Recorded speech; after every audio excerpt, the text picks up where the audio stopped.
a tuxedo, but it's just good to see everyone, and it's great spending this Friday afternoon with you. For those who don't know, my name is Oswaldo Mestri.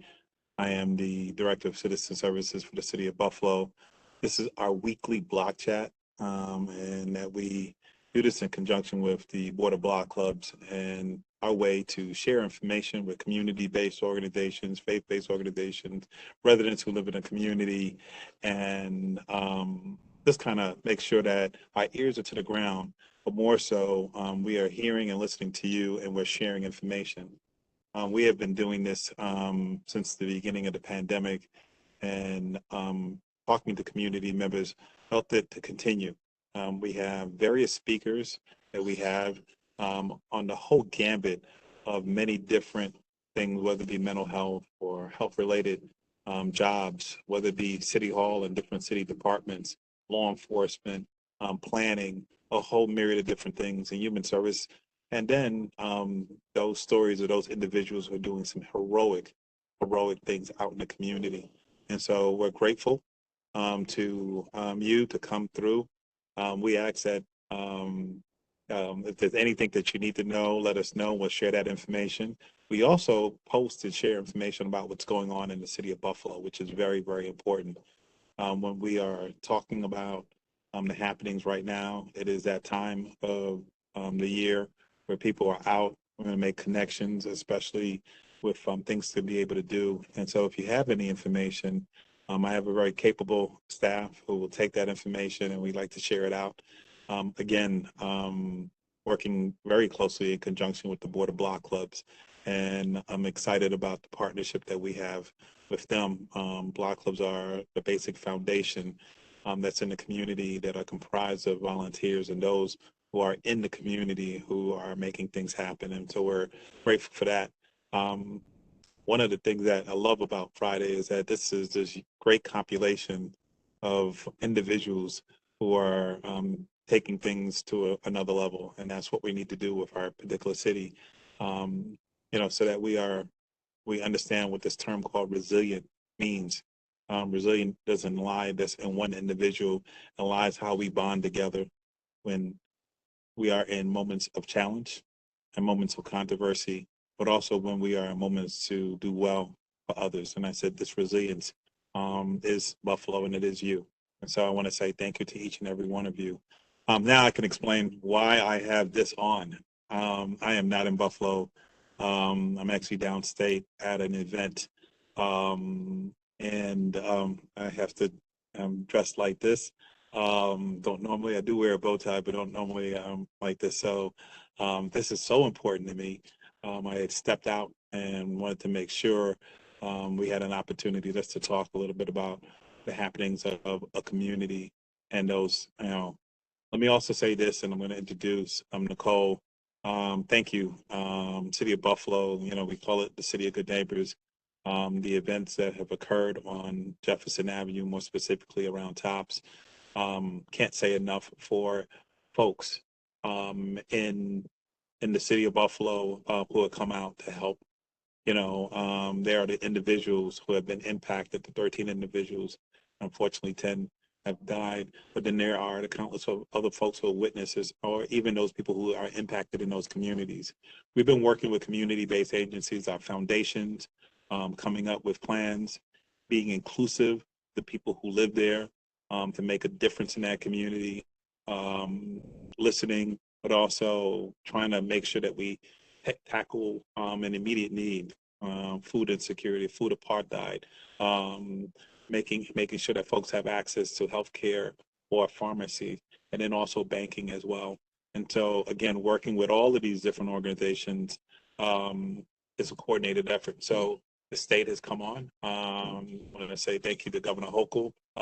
Also, thank you to County Executive Cars with the county's effort, and with Mayor Brown with all our efforts, coupled with countless human service agencies, community-based agencies, faith-based agencies, really make a huge difference within that community.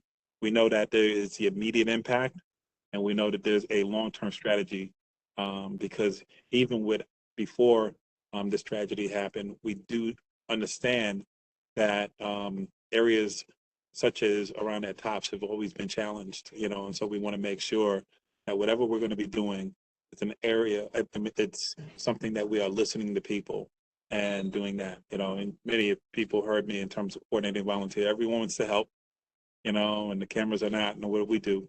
Everyone wants to help, and then we have to make sure that we're quantifying and doing this in a very purposeful way. And I want to say thank you to each and every one of you. And thank you to my staff. We've been working with individuals to doing that. Division of Citizen Services is, there's no name of what we're calling it. It's just, ways that we're listening, we're helping, and we're impacting, in that community too. So again, thank you to my staff. Nicole, I'm going to have you bring the announcements and all of the happenings that are there. I'm going to try to stick on, but if not, I'm not around, please introduce our speaker. I'm excited about our speaker. When we're talking about efforts to do in the community, there's doing it and there's being smart about it and utilizing a planning view, a planning perspective. The city of Buffalo has a great planning department. Different levels of government has that. And so we're excited because we have this generational aspect. We have folks who have a youthful eye and how to look at ways that we can impact an area and how we can utilize those plans for federal monies that are coming in, utilize those plans, so efforts that we can do to revitalization. And so you're going to be hearing Hailey, and we know Hailey well because Hailey, I would claim personally and professionally, she is, I'm not going to say a child, but, she knows citizen services very well, has done a year of AmeriCorps, which she'll talk to you a little bit about that. She's going to talk a little bit about OSP, which is the Office of Strategic Planning, and the work that we're going to be able to do in the near future too. I don't want to, let me also not forget that month, and we're talking about gun violence. President Biden went on and spoke to a nation. Today, earlier in the week, mayor, amongst all of the mayors in New York State, talked about putting sensible, sensible gun legislation, not just from New York State, but across the nation. And today, the mayor is joined by ministers and many other folks to make that announcement. It takes activism. It takes us make sure that we're talking with our electeds, make sure that we're having this discussion. We're talking about, firearms that have really have done damage, not only in the city of Buffalo, but we're talking in Texas and now Colorado and all these other places. And so let's talk about, legislation, quite honestly. The United States, amongst all of these nations, are the one nation that has the most gun violence out of all of these nations by far.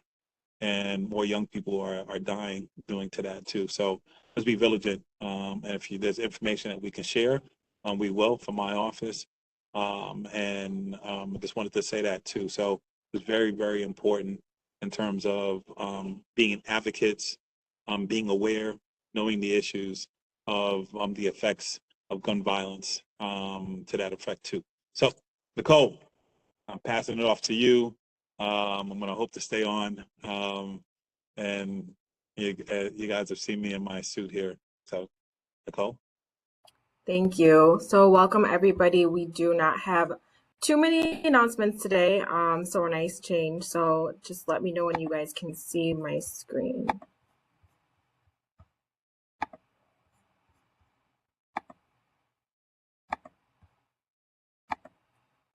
Okay, so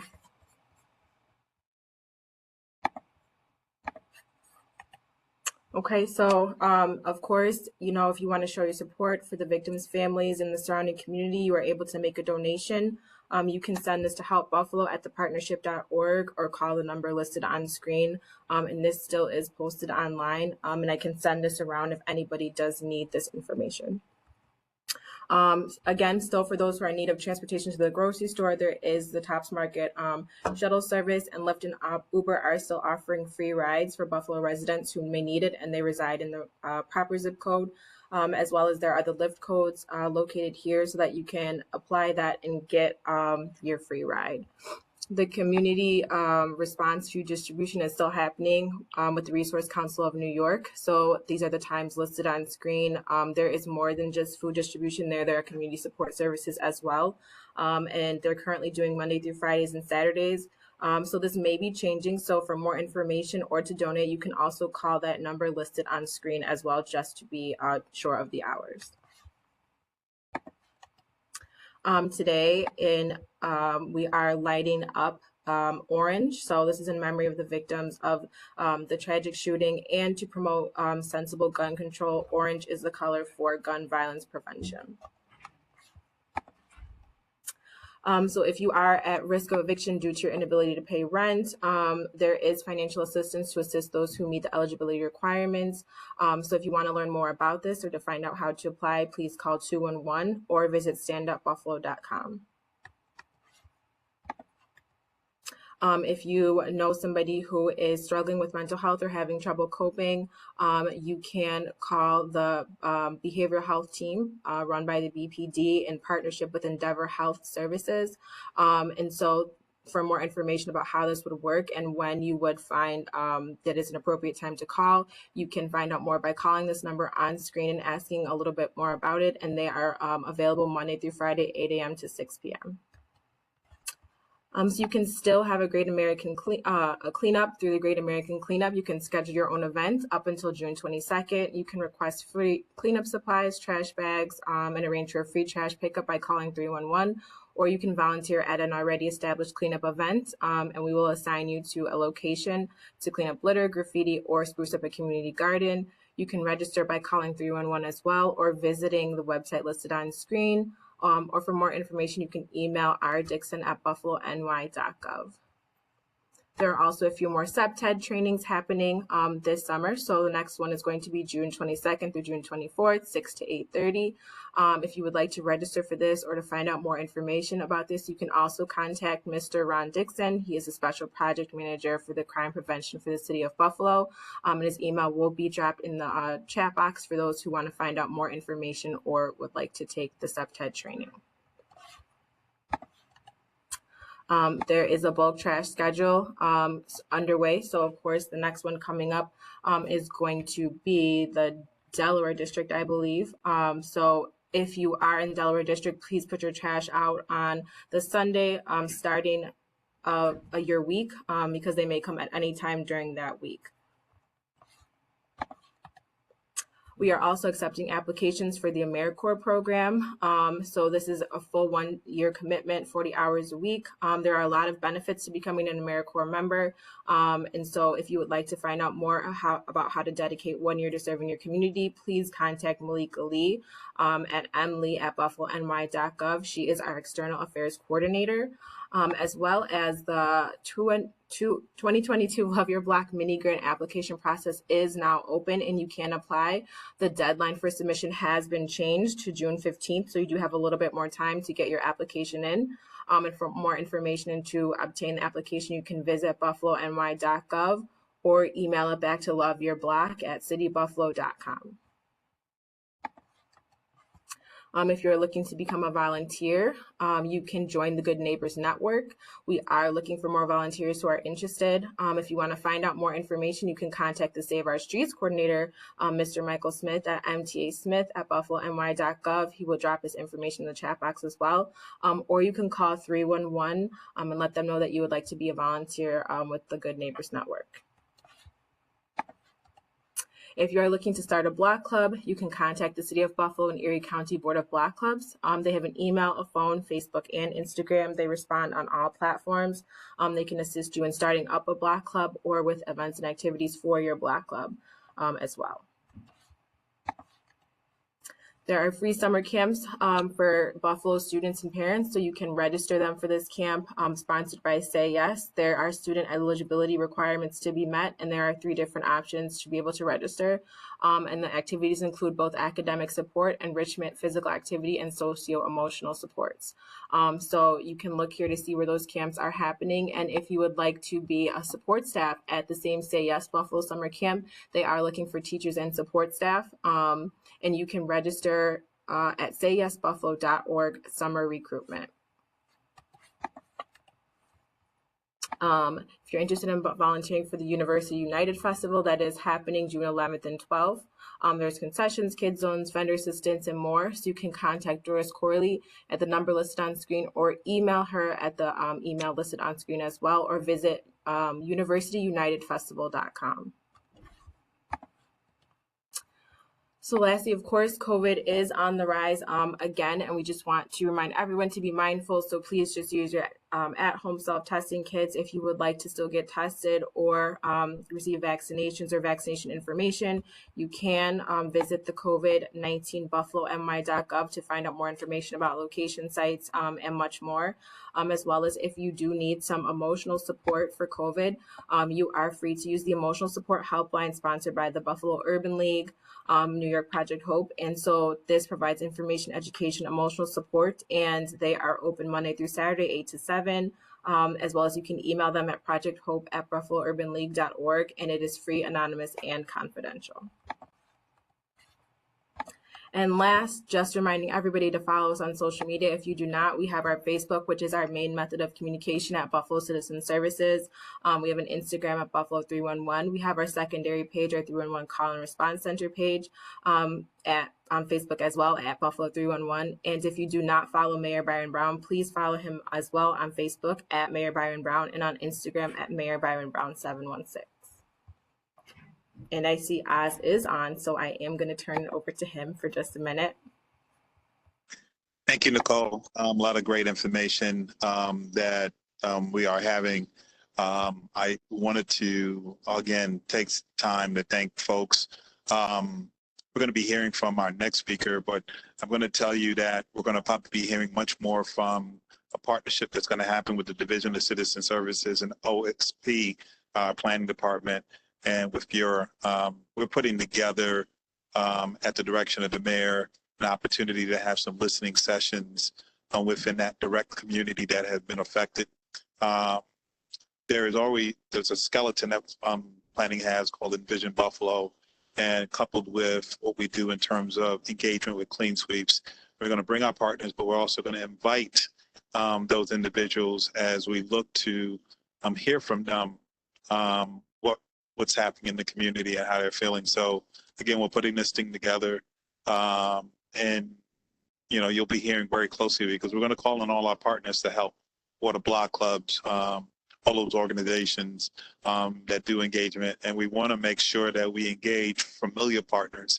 And Hailey tell you all about that. We'll talk about principles, but she'll tell you that there's nothing best by going in and knocking on doors and talking to people and seeing it and hearing from folks. So without further ado, I'm going to introduce Hailey. And after Hailey, she's going to, if there's any questions, and then my good friend, I didn't see Debbie, but she's going to be on, and she's going to take you from the rest of the time, and she will dismiss you, not unless my staff here has something to say. So thank you, and we'll see you next week. At least I will. Hailey, how you doing? Welcome, Oz. Thank you so much for inviting us here. We're always excited. OSP, I'm always excited to come back and speak at Block Chat. Citizen Services has a special place in my heart. So some of you may know me from my time as a Vista with Citizen Services. And there I focus really on the Love Your Block program. But I'm also out at Clean Sweeps and things like that too. So great to work in partnership with Oz and his team. Is everybody able to see my screen? Good. Okay. So I'm also joined by Nkosi Alleyne. He's another one of our neighborhood planners in OSP. So we are, like Oz said, kind of a new, younger generation, new to the team in OSP.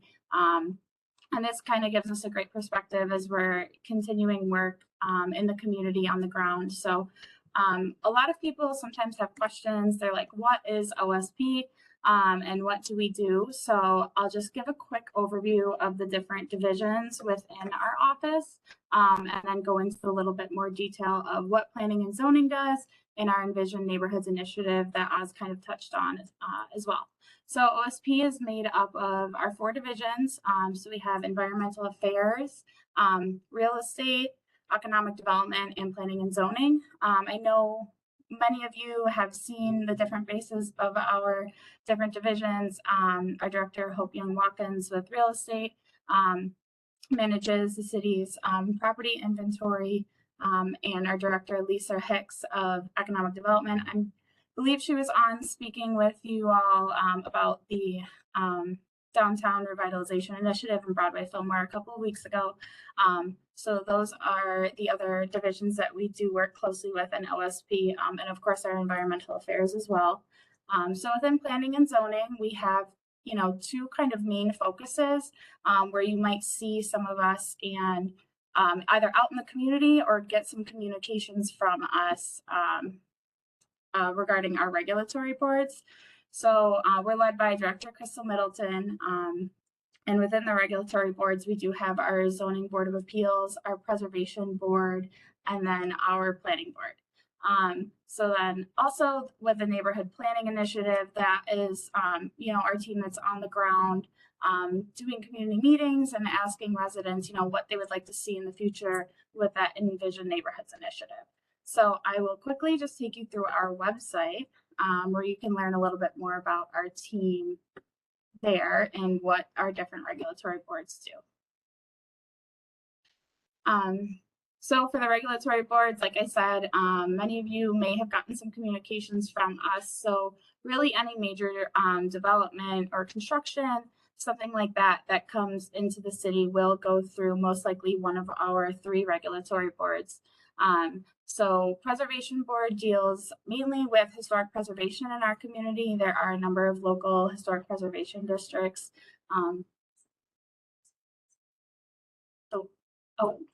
Are you guys able to see the website right now? No. Okay, let me stop sharing and bring it back up. Sorry about that. Okay. Oh, here we are. So like I said, our regulatory boards, we do have the Planning Board, the Preservation Board, and Zoning Board. So Preservation Board does focus mainly on historic preservation in the communities. We do have a number of local historic preservation districts as well as national districts and landmarks throughout our city. So if a resident or a developer, anybody really would like to propose changes to structure, property, things like that, they will kind of comb through those projects to ensure that they are meeting the standards for the preservation districts. Otherwise, we do have our Zoning Board of Appeals, the Planning Board. So like I said, any projects that are proposed and do not meet Green Code standards may have to go through our Zoning Board of Appeals for what's called a variance. So with that, there is a public hearing that's held, and then the zoning board members do ultimately make a decision on, whether or not those proposed changes will go through with the developments. And then finally, once those preservation and zoning board decisions have been made, if applicable to the project, the project will then go before our planning board in most cases, where there will be an additional public hearing where residents can come and voice their opinions on whether or not they're in support of the project, or they have different thoughts on the types of projects that are coming into the city. And then ultimately the planning board does render a decision on that as well.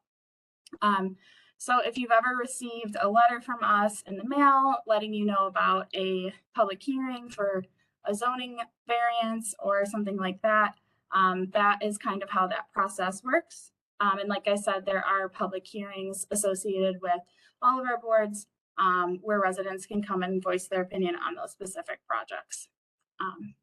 So the other aspect that planning and zoning does take on is neighborhood planning.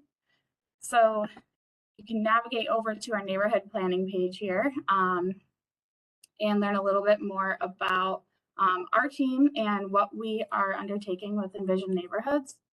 Just taking a minute to load here. So like I said, our director, Crystal Middleton, does lead our division, and then we do have a number of neighborhood planners.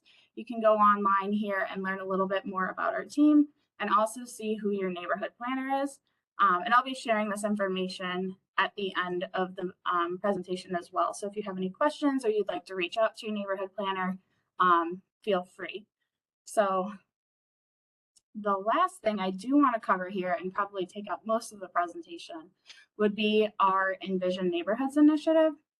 So like Oz had mentioned, Envision Neighborhoods was kind of an initiative that was working in partnership with our office, with Citizen Services, and some of the other departments in City Hall here, where we're really going into the neighborhoods and asking residents, you know, what they would like to see come into the neighborhood in terms of infrastructure improvements, different amenities added to parks and things like that. Different programs that are desired, whether that be, you know, small business assistance or housing programs.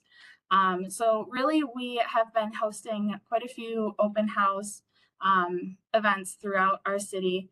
You can see the list of where we have visited down here. So this happened throughout the early spring and is still ongoing. So at these events, you know, we have been there with activities and maps, sparking conversations with residents. There really is no formal presentation because we're looking to get that, you know, genuine input from residents and build relationships with the community to talk about what they would like to see. So another aspect of the initiative here is our online survey. So if you're outside of any of these neighborhoods that we have visited, we are still encouraging all residents to participate in our online survey. And this kind of is helping us get a better idea of that quantitative and ranking the feedback, because there's a lot of questions here that kind of ask you how you think that the city should prioritize different topics and different things like that. So I'll just take you to those questions shortly so you can see kind of what we're getting at here. So we basically have been asking residents, you know, what they like about their neighborhoods, what they would like to see improved in their neighborhoods, whether that be access to goods and services, you know, public transportation, streets and sidewalks. That has been something obviously that we have heard a lot throughout the whole city. Being in a city that sees all 4 seasons, obviously our infrastructure does need some improvement, and we've definitely heard about that. But we've also been asking about different things like public safety and economic development and job creation. So really this is helping us as we start to plan for all of the funding sources and federal resources that the city has received through the American Rescue Plan, as well as our community development block grant dollars, any anticipated funding that we would receive through the federal infrastructure bill. So like I said, all of the feedback that we have been receiving through the survey and through the ongoing pop-ups and community engagement open houses, that's really helping us as we plan for the future in different projects and things like that. So I feel like I have thrown a lot at you and kind of taking you through the website here. I'm going to ask if my colleague Nkosi has anything to add before I kind of open it up to questions about, you know, the initiative, any one of our regulatory boards, or just any general questions about what neighborhood planning is and what OSP does. Nkosi?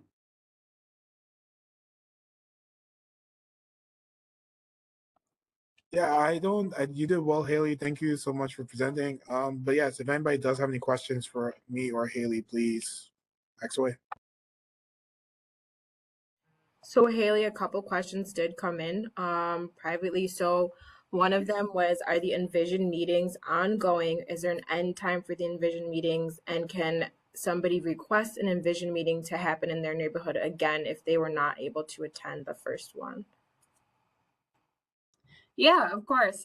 So like I said, Envision is kind of an ongoing initiative. So with our spring sessions, we are kind of wrapping up now, but we are still scheduling pop-ups. So we have been at different block club meetings and community events, just sharing information and sharing the survey and just taking any comments from residents. So if somebody would like to have us come to a block club meeting, we're more than happy to.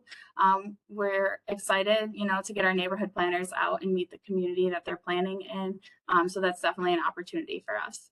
And then in the fall, we plan to do a second round of engagement for Envision as it is an ongoing conversation. We'd like to keep an open line of communication with the community and the residents. So we will be scheduling additional pop-ups in the fall. Okay. Thank you. So the next question is, from the results from these Envision meetings, how soon will changes happen based on the feedback given?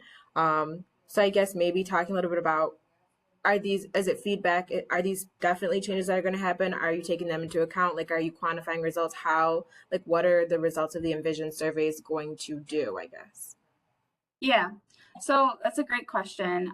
It's definitely going to play into our planning of different infrastructure projects and things like that throughout the city. So the biggest thing that comes to mind right now is some of the American Rescue Plans and that funding.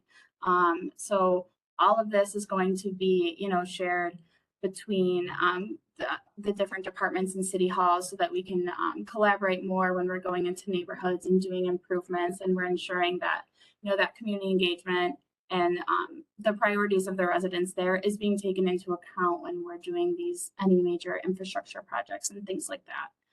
So it's tough to say that there's a timeline because it's going to be ongoing, as there's, always construction and projects going on throughout the city. But we're really looking to make sure that the community's input is prioritized in those projects moving forward.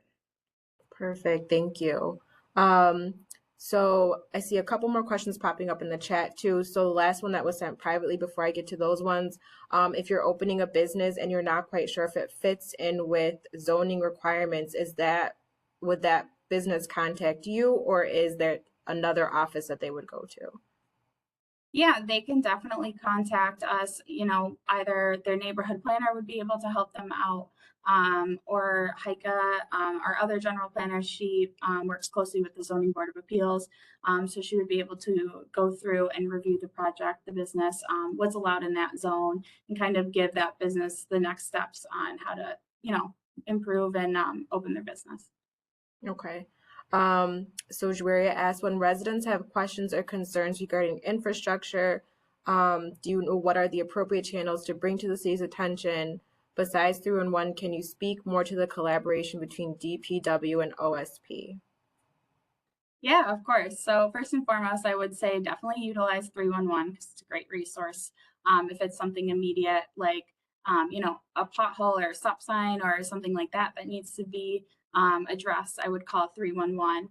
And beyond that, if there's any thoughts and major concerns about different roadways or requests for bike lanes and things like that, definitely reach out to your neighborhood planner and give us those thoughts in the Envision survey and things like that. But there's always an open line of communication between the neighborhood planners and the community. So if you'd like to have a conversation, we're more than welcome. And that is the type of feedback that we then take back to, Public Works and our other departments to make sure that we're on the same page and prioritizing the city or the community's input.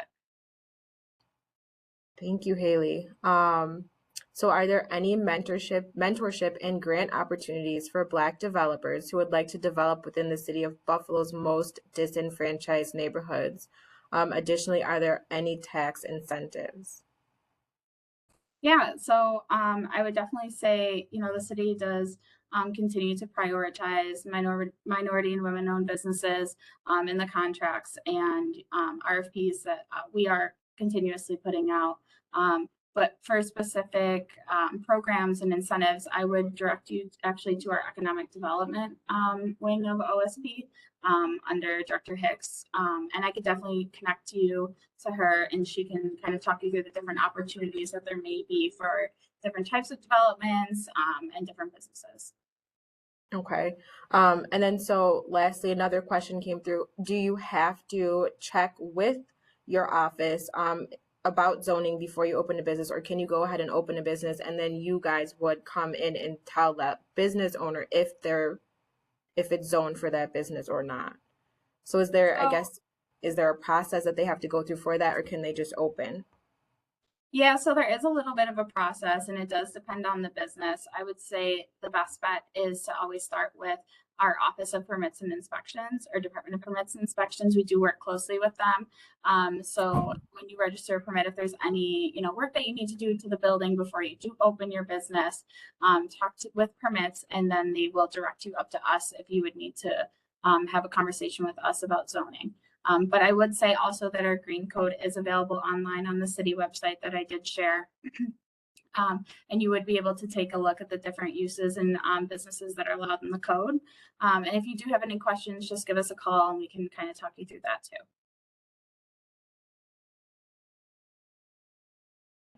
Okay, thank you so much, Hailey.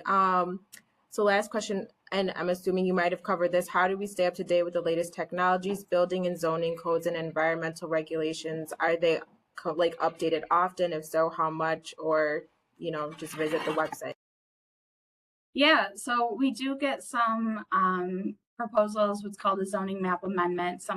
Those do come through our planning board. So there are sometimes some changes that happen with different parcels and properties throughout the city in terms of zoning. But I would always direct people to use our online GIS portal, which is also available on our website. That does show the different zoning for the neighborhoods, as well as our historic preservation districts. So you can kind of get a better idea of what's going on in your neighborhood. And then in addition to that, you could always call, our Department of Permits and Inspections for the specific building codes. But our office does deal mostly with zoning codes and things like that. Perfect. And then last question, which mapping platforms do you use to assist the planning process? And is it open to the public? And this is besides using the open data portal. Yeah, so like I said, the city's online GIS portal, which I might be able to actually bring up, is pretty interactive, and it allows residents, to take a look at the zoning code, the different neighborhoods that OSP does use, planning neighborhoods, as well as different council districts for the Common Council. So that is available online as well. Oh, and thank you, Nkosi, I do see it in the chat. So that's another mapping platform that we do use quite often in OSP, just to kind of check, what zoning is for each property. And then that allows us to go into the green code and better understand what is allowed uses in that area. Okay, thank you, Hailey. So I think that's all the questions. If anybody does have a question at this time, you guys can feel free to drop it in the chat box. Hailey, can you, I guess, put either your information or, if they should reach out to Crystal or a generic email that they should reach out to, please put that in the chat box so that we can access it. And of course, thank you for presenting. It was a great presentation, very informative. And so at this time, we are going to ask if there's a representative from the Board of Block Clubs on. You can give us your Board of Block Club updates. And if not, is there anybody on here that's representing the Board of Block Clubs?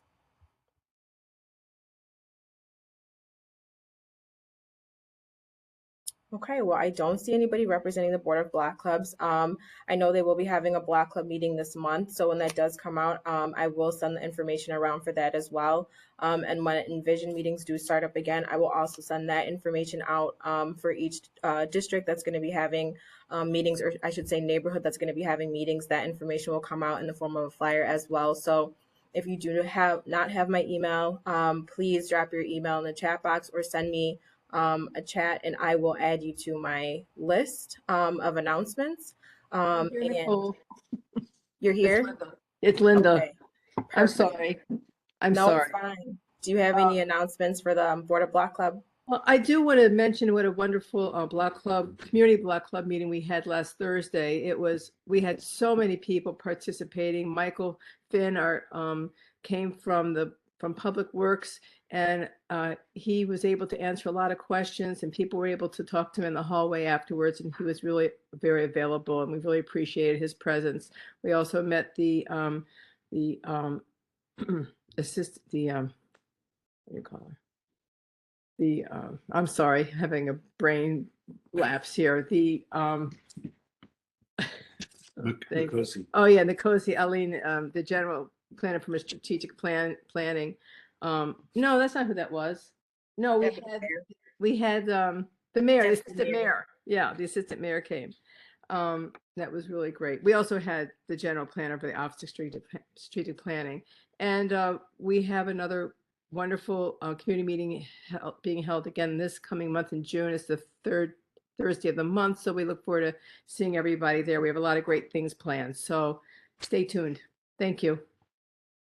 Of course, no problem. So Debbie, I know you are on the phone. I cannot hear anything. So Debbie did just say to let us know just to watch out for the flyer coming out for this month. And that's really her biggest update for this month. So thank you, Debbie. Thank you, Linda.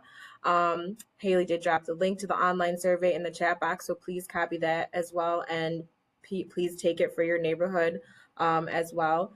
And so with that, you guys, we are going to end pretty early today. So you guys are lucky you get 15 minutes back of your time. So join us for next week. We do have some pretty excellent presentations coming up, and one centered around Juneteenth this year as well. So we're looking forward to those exciting presentations. And we thank you for joining us this Friday and every Friday. So have a good weekend, everyone. Thank you, everyone. Have a great weekend. Have a good weekend. Great presentation, Hailey. Thank you.